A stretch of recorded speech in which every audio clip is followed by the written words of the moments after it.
Family Guy is one of those shows where the adults often act like children and the kids are forced to act as the grown-ups in return. So today, we're taking a look at some of the times the roles were reversed in the Griffin family.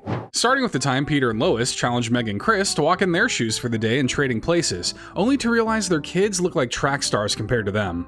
So, you like taking dirt bikes that don't belong to you, huh? Then here, have a whole carton of cigarettes. What? So after Chris and Meg end up wrecking Peter's dirt bike, Peter and Lois realize they need to teach the kids a thing or two about responsibility. Unfortunately, no one who is actually responsible was available, so they're just gonna have to do it themselves. You be the adults. What do you mean? I mean, maybe we try a little experiment. Do they mean like trading bodies? Seems like more of a Stewie thing, but alright, I'll go grab the hacksaw. But what they really mean is that Chris and Meg will act as the parents for a week while Peter and Lois act as the kids. I mean, they already do that, but now they like go to high school and stuff. Here's your breakfast, Lois. Thank you, Mom.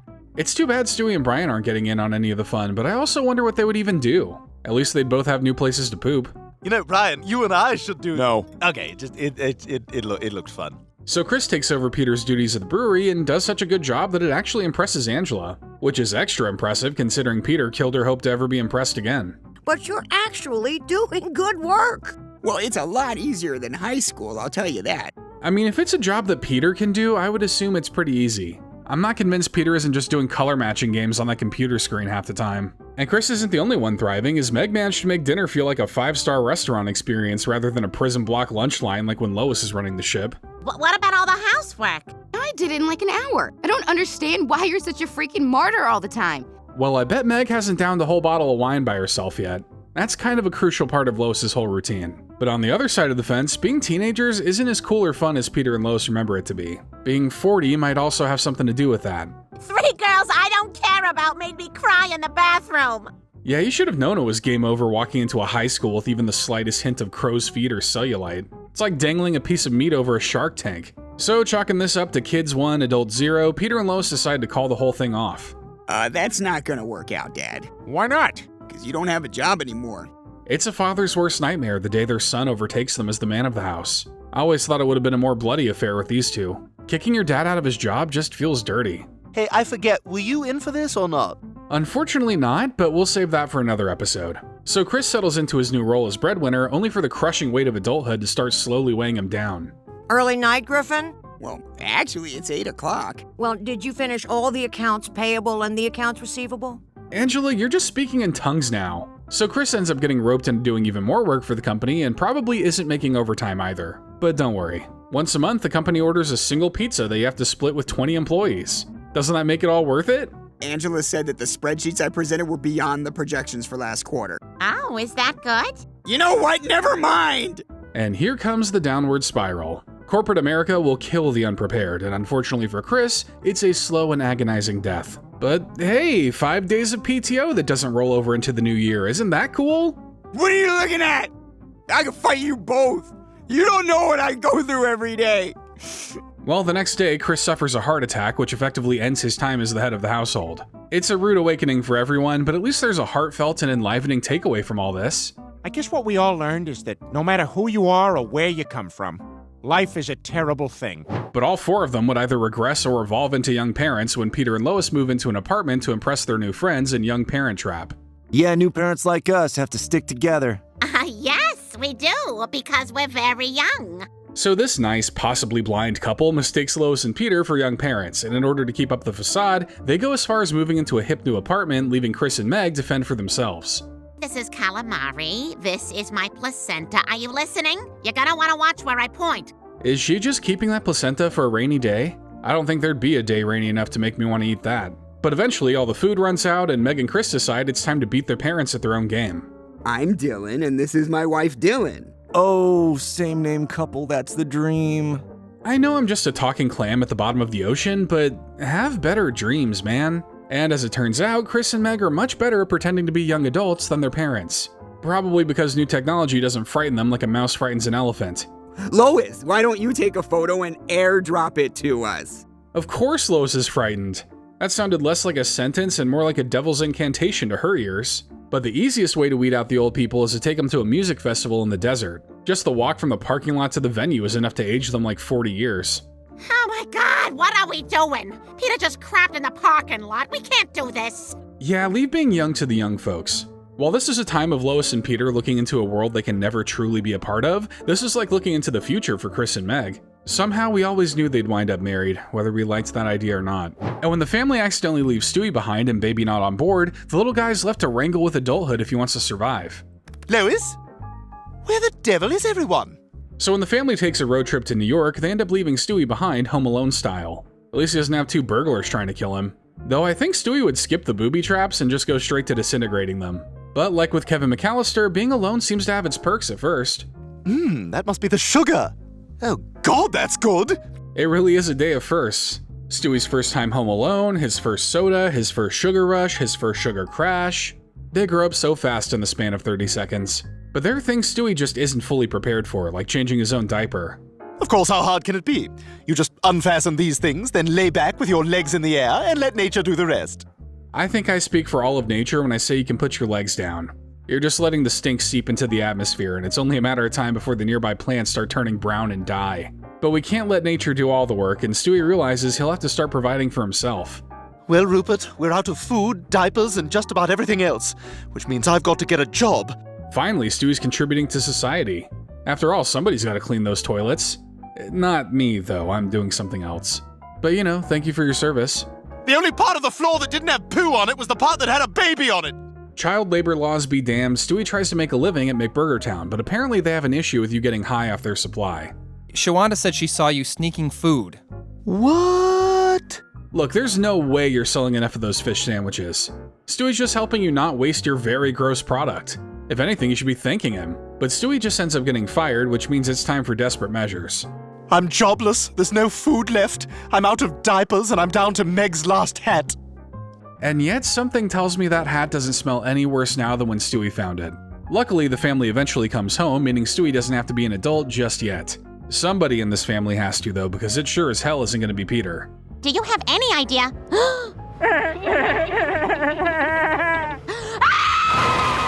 But Peter gets another chance to be babied after his mom dies in Mom's the Word, as he gets cared for by an older woman named Evelyn, who kinda takes the relationship to uncomfortable lengths. You must be Peter. I'm Evelyn, a friend of your mother's. So while Peter's coping with the loss of his mother, he ends up finding comfort in one of her friends. See, he doesn't need to comprehend grief in the circle of life, he just needed another old lady. Problem solved.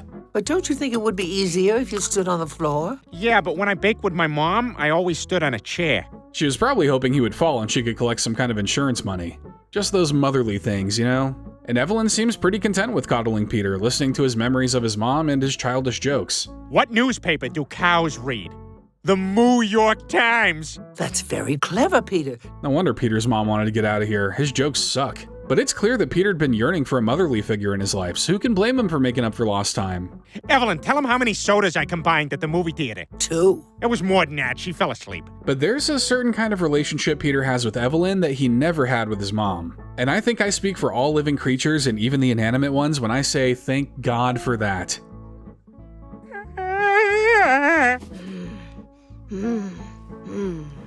I can only hope this is a case of the slightly more palatable older woman goes after younger man and not the older woman goes after her stand-in son situation. Regardless of what it is, I'm having trouble keeping my lunch down. But eventually, both of them realize they've acted wrongly in this situation. I missed my mom so much, and I guess maybe I sort of used you as a replacement. Evelyn actually taught Peter a valuable lesson about being an adult and accepting the hard parts of life. Thanks, lady. It's too bad your spine is made out of sawdust.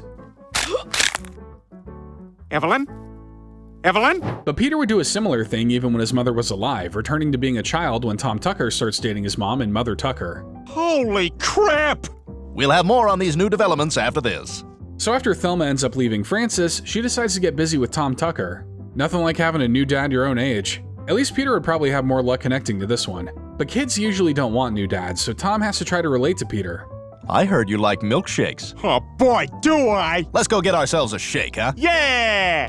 I hear there's a yard not far from here that all the boys have been going to for shakes. Some are saying they're even better than yours. We'll have to update you when I learn more. I guess this whole situation was easier for Peter to lean into if he were a kid again, probably because his dad didn't do a lot of hanging out with him when he was. You want a kid's meal? No. Do you mean yes? Yes. Okay, one kid's meal. To be fair, it's hard to pass up a free toy. They gotta start throwing them into adult meals too. The world's a little nicer when we all have a cheap piece of plastic to obsess over. But this new relationship seems to have run its course for Thelma, who ends up leaving Tom to raise Peter on his... Actually, why is he still here? Just go home, man. It's all my fault! But by gosh, Tom's gonna stick it out and try his darndest to raise his theoretical stepson. And hopefully his theoretical stepson's wife is cool with that. Good night, buddy. Good night, Papa Tom. Good night, son. Good night, Lois. Good night. But divorce can really strain a family, especially when the divorce isn't real because there was no marriage to begin with. Those are always the hardest to move past, and it causes Peter to act out. You get back here right now, mister. Don't you... Get down from that chair or you're in big trouble. Look, I don't really know if hitting your child is the answer to your problems, but Peter's an adult. German suplex that brat through that table and teach him what tough love's all about. I hate you! I hate you! I want my mommy! Well, I'm the best you've got! But Peter eventually realizes that he may be too old to be coddled by a dad. Plus, doesn't Tom have a weird little son to be raising? I mean, I get why he's avoiding him and all, but maybe that's where his parental energy is better off used. I had a taste of what it was like to have a real father. I can't make him share his. And Peter would find yet another replacement mom when Carter Peterschmidt decides to start dating Trisha Takanawa in Carter and Trisha. I've left your mother, and Trisha Takanawa is moving in with me. Holy crap! What? So even though this would technically make Lois the stepdaughter of Trisha, she seems more keen on being a motherly figure to Peter. Geez, the guy's mother dies and he's already finding so many replacements for her. A family just like this, in fact, with a fine son just like you, Peter. I think Trisha is too much of a C-list character to know that Peter is actually the farthest thing from a fine son. If you see him getting on a tricycle, you run. But Peter would want nothing more than to impress his new tiger mom, so he tries to win her over by learning how to play chess. You will do it in the traditional Japanese way, on a wacky game show while a beautiful woman beats your scrotum with a reed. I mean, are there other ways to learn chess other than that? Because that's how I learned too. So if you see a skilled chess player out in the wild, just know they're stronger than any soldier you may have met. Any other ways to win her over that won't affect his ability to have future children? Put on this old-fashioned baseball hat and assist Indiana Jones on his next adventure. You got it, Mama Trisha. And then maybe one day, Peter too will win his own supporting actor Oscar. He's got to get really good at the fanny pack fighting style first though. Unfortunately, Trisha doesn't stay in Peter's life long enough to win her over, but if she only knew that he took a figurative bullet for her, which made him expel liquid out of every hole, she would surely give him a thumbs up. Ah, crap, this thing was a rental. But two adults can also switch roles and dynamics, something that Peter and Lois experience in Peter Problems when Lois becomes the breadwinner and Peter becomes a house husband. Hey guys, great news. You're looking at the new assistant store manager of Stop and Shop. So after Peter gets fired from the brewery, Lois ends up getting a full-time job before him, making her the head of the household. So it's only fair that Peter takes up Lois's old duties. Scrolling Facebook, watching TV, preheating the oven and whatnot. Why are you doing laundry in the dishwasher? It's called conserving water, Brian. Something a fake liberal like you wouldn't know about. You can actually save so much by running your dishes and your clothes in the same load. Plus, getting unintended fork holes in your clothes just adds character to them. And Peter manages to nail Lois's other tasks, like changing Stewie's diaper. Here I come with the cloth, okay? This is not sexual. Yeah, you saying that over and over again is giving the opposite assumption you're probably looking for. But Peter isn't a natural at everything Lois used to do, like cooking dinner. Now, I don't want to pat myself on the back, but I worked all day getting them just right. Holy crap! Well, that's unnerving, but it would be a shame to let all that hard work go to waste. I'm not saying anything, but I am saying something. At least he should be able to manage making Lois feel good after a long, hard day at work. Where's my big, strong man? Putting on one of your dress shirts to look sexy? Yeah, I might have to censor that. Not because YouTube will flag us, but just in case some of you guys happen to be eating right now. Unfortunately, this shift in power dynamic makes Peter unable to perform, so for the benefit of their marriage, it probably makes sense for Peter to be the breadwinner again. He should really pass that clothes in the dishwasher idea onto Lois, though. He might be onto something there. But a little mental breakdown over her age has Lois regressing to a young adult, and Lois comes out of her shell, leaving Peter trying to keep up. What's going on, Peter? I got highlights, I went shopping, and I had my... So after being made to feel super old at her birthday party, Lois decides to turn back the clock and try to look and act younger. We've gone past the midlife crisis and gone into full-blown midlife nuclear fallout territory. But look who just got herself a sick new tat. Oh my god, Mom! I know, they totally spelled her name wrong. Oh well, a little soap and water can scrub that thing out, right? This might be pretty traumatizing to witness as her child, but as her husband? This might be his only chance to sleep with a young woman without getting killed by his wife. Let's have on all the clean, folded laundry. Well, Lois, I gotta say, I like this new you. She's clearly in a state of psychosis, because why else would she be so willing to mess up all the laundry? Doing laundry is all fine and dandy, but folding laundry is a soul-crushing task that breaks the will of man. And Peter tries to follow suit with Lois's new young lifestyle, but after some partying, some substance taking, and some homeless man burning, Peter's feeling pretty burnt out, like the aforementioned homeless man. Can we leave, Lois? Actually, we are leaving. We're hitting another insane party across town. What, you mean now? This is young living, Peter. You only live once, which means you need to fill your free time with deafening music, $20 vodka drinks, and the sweat of strangers inadvertently flying into your mouth. But this old fart can't hang, so Lois kicks him to the curb. You do what you want to do, but I'm going to that party. My life isn't over. It's just beginning. And nothing solidifies that you're young and hip like lusting after the latest teen pop star, who just so happens to be Justin Bieber during this time. Stan culture is already unsettling, but middle-aged Stan culture contains horrors you have yet to perceive. My God, he is so adorable. I could just bite him and eat him up. So whether it be that he regrets his comments to Lois, or that he can't figure out how to make a doctor's appointment, Peter decides to apologize to his wife and bring her home. But I don't want to be with a kid anymore. I want a smart, sexy, beautiful, middle-aged companion. That's sweet, but I think Peter just doesn't want to put in the work to be young again. Once you hit 40, you get a pass to stop exercising and just slowly go about your life. Can't wait for those days. And Peter would take advantage of a recent diagnosis to act childishly and retarded.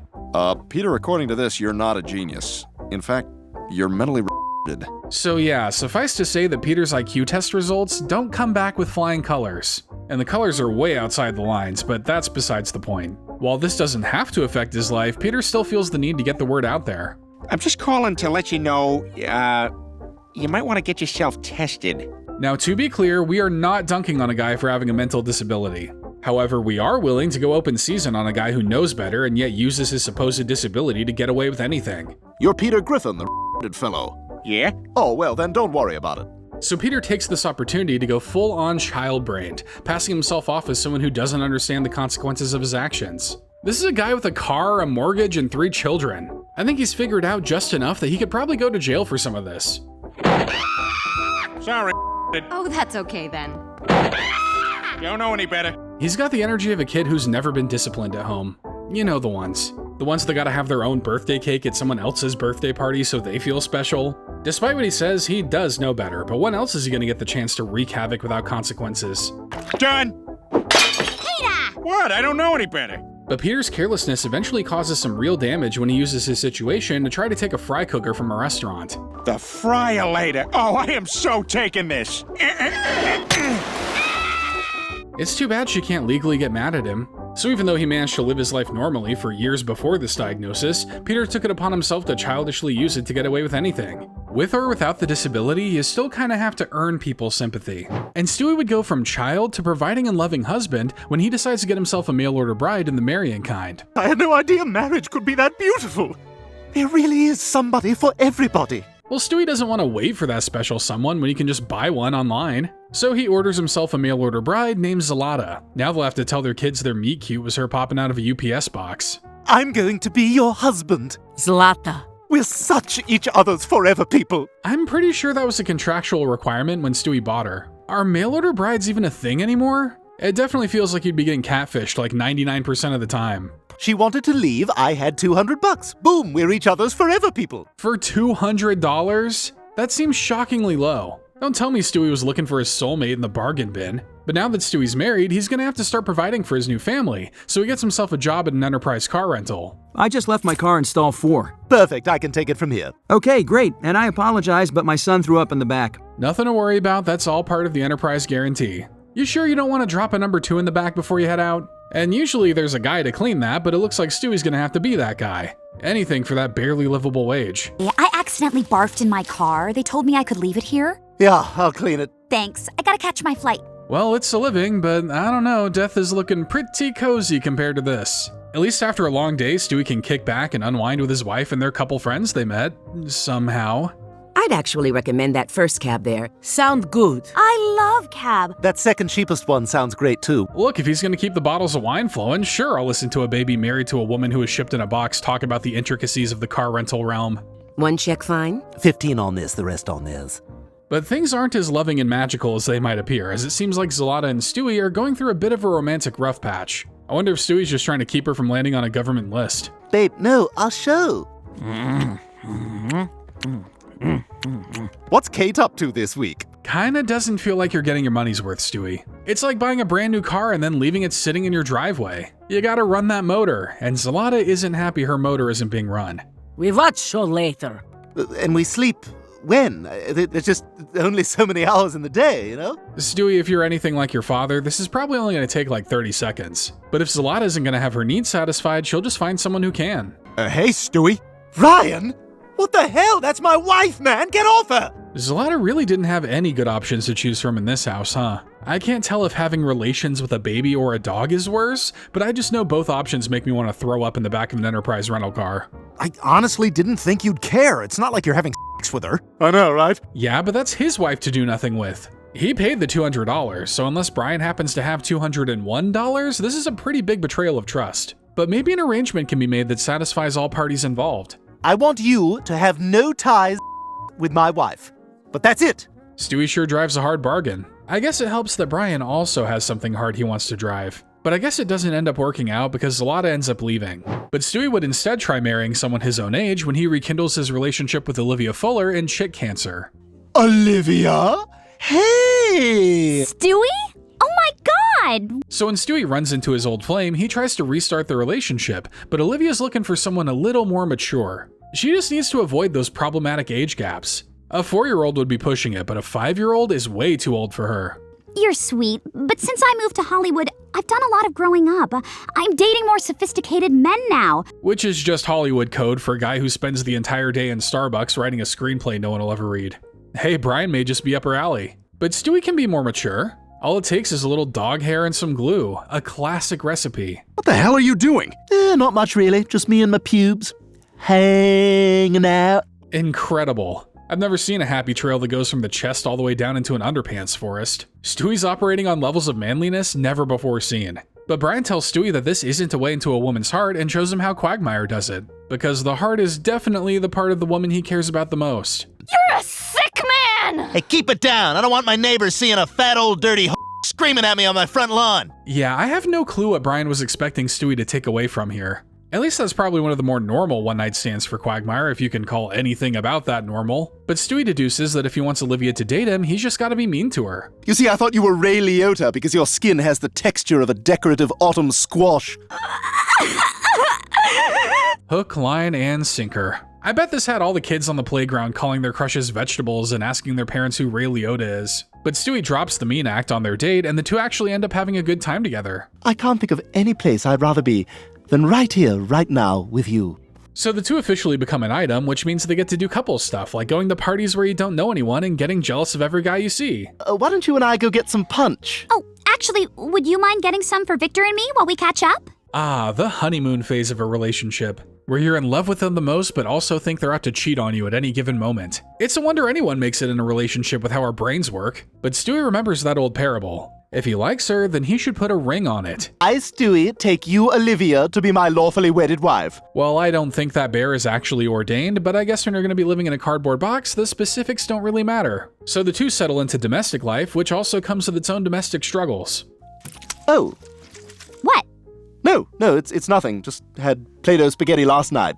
Well, blame Play-Doh for not coming out with more food presses. As soon as there's a Play-Doh beef Wellington set, then you can start having an opinion on your fake dinner. And the two bring their marital annoyances out in public when they go out to eat with Brian and Jillian. Sorry we're late, everyone, but Jean Benet here took forever with her makeup. They're giving major vibes of a couple that posts "sometimes I absolutely want to kill you, but I still love you" on their anniversary posts. Like, save everyone the headache and just do it already. Well, if you think I'm a baby, then perhaps I should act like a baby. Where?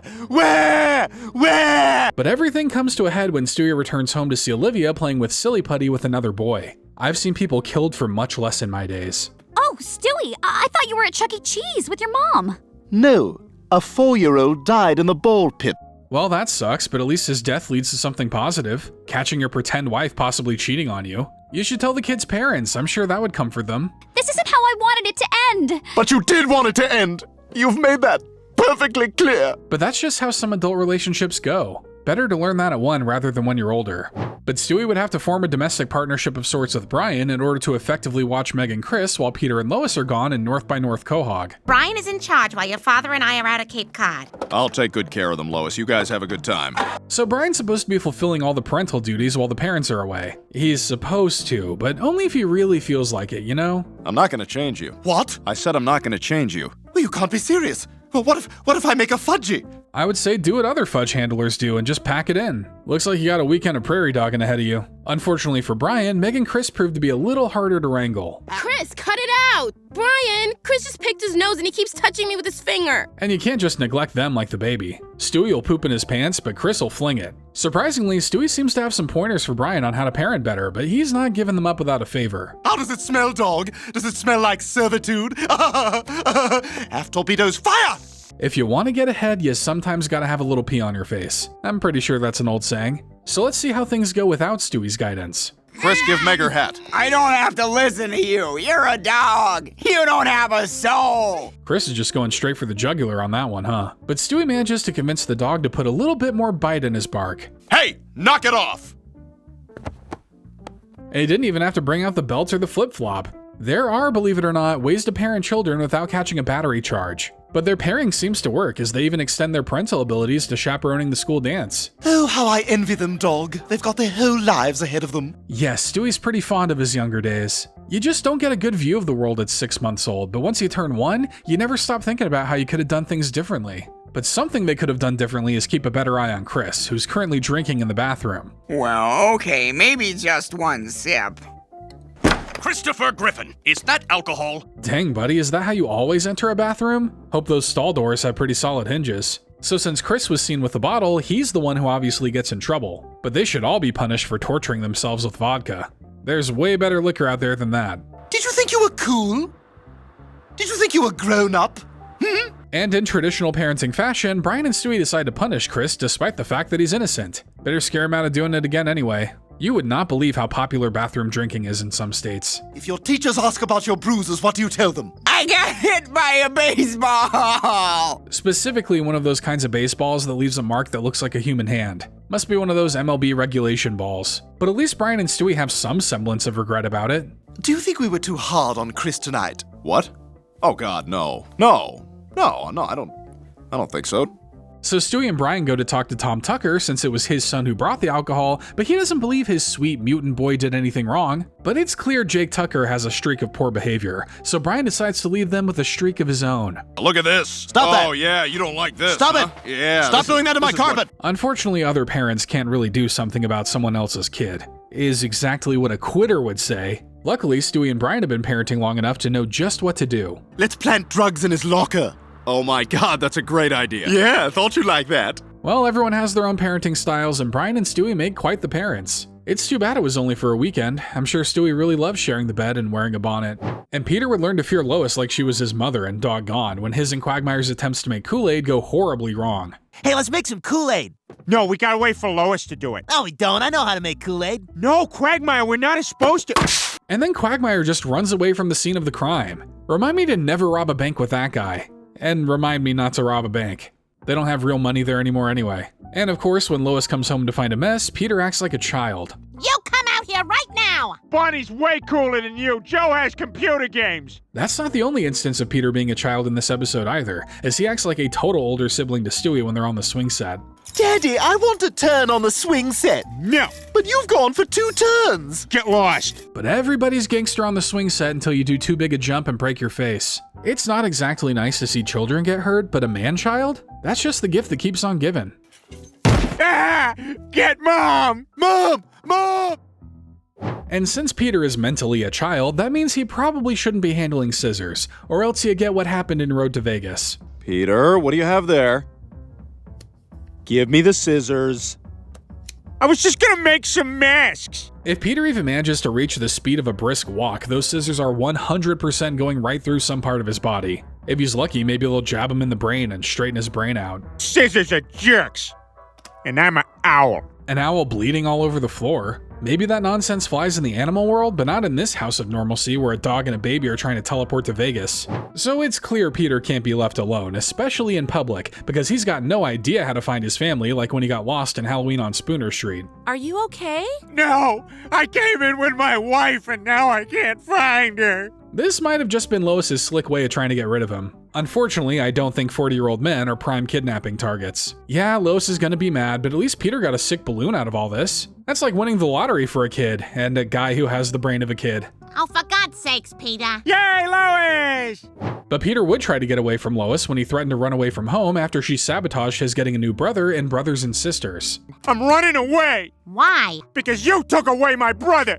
You ruined my life! Why is it that all kids think they can just run away from home? What kind of money you got? Any capital? Any liquid assets? You'd be lucky if the stray dogs even want anything to do with you. But he knows how to show Lois. Maybe she'll learn her lesson if he pulls a classic childlike tactic. Now you're just saying the opposite of what I say. No, I'm not. I'm saying the same as what you say. Peter! Lois! Cut. Allah. But even Joe is prone to bouts of childishness, especially when he doesn't get a little nappy like an unzipped code. Joe, did you skip your nap? I don't need a nap. You need a nap. I want to be done. It's kinda wild how integral a nap is to a child's brain. It's like a nuclear reactor missing a firmware update. You've got a meltdown on your hands. Luckily, Peter came prepared and knows just how to get Joe to stop crying. Joe, look! Look over here! Who's that? This is our friend Leapy. You can always bet on a puppet. If it's good enough for monkeys, it's good enough for Joe. But some puppets aren't as friendly looking as Leapy, and Peter knows they're to be feared, much like the one he sees in Ratings Guy. The Nielsen box will monitor your viewing habits. I don't like the left puppet. Yeah, I'm not sure how that Waluigi-looking puppet is supposed to get people excited for a Nielsen box. I hope that other puppet only has to interact with them as coworkers. Oh god, what if they're lovers? That'd have me putting a chair through my television, personally. But Peter sometimes does try hard to be a big, skilled adult, though some things, like zipping up his coat, are just out of his skill tree, like in Christmas Guy. No, I want to zip it. But there are just some things people never get. I've never gotten calculus, Peter's never figured out how zippers work. You don't need to know how to do either to get far in life, but maybe Peter would have gotten farther than the starting line if he did know how to do that. It's okay, Peter. You're good at other stuff. But even someone as old as Carter can have his childish moments, like when he tries to overextend his privilege of being allowed to honk the car horn in Grumpy Old Man. Hey there, buddy. Go away. Well, you tried your best. When Carter wants to shut down and be a kid, there's not much you can use to reason with him. What do you even give a man who has everything in the world? You give me just one day to show you how great retired life can be for an old fella, and I'll let you honk the horn one time. It's pretty much equivalent to being given the Fountain of Youth or the Ark of the Covenant. Of course, like most rich people would do with either of these things, Carter just can't be satisfied with one measly honk. I'm pretending there's traffic. There you go, that's once. God, I wasn't even gonna do it.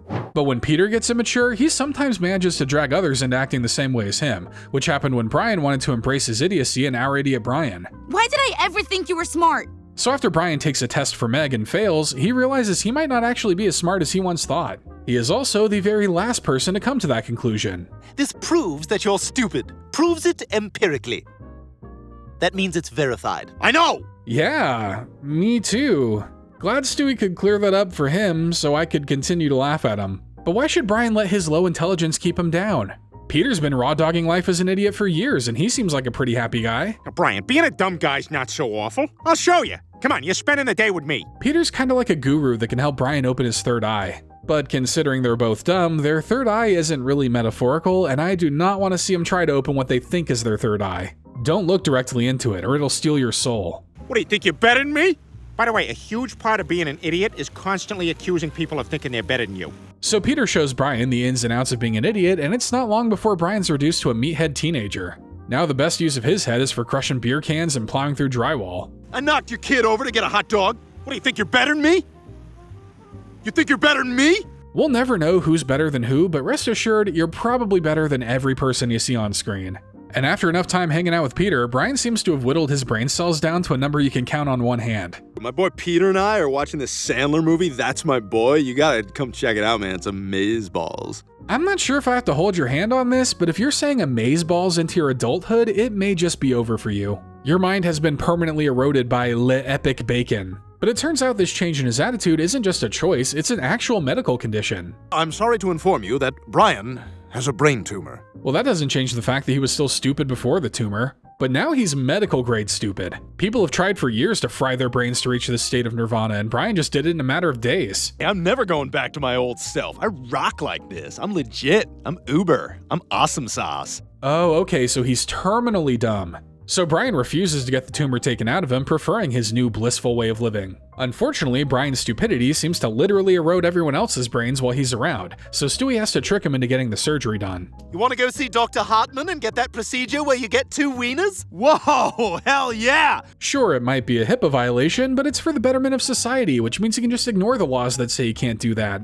It was interesting to see Brian fall into the role of dumbest guy in the house, a status usually reserved for Peter or Chris. To out-dumb is to hold a power this world just isn't ready to see. And that's our list. If you enjoyed this video, leave us a like to help this channel grow, and be sure to subscribe to make sure you don't miss out on any new Family Guy videos.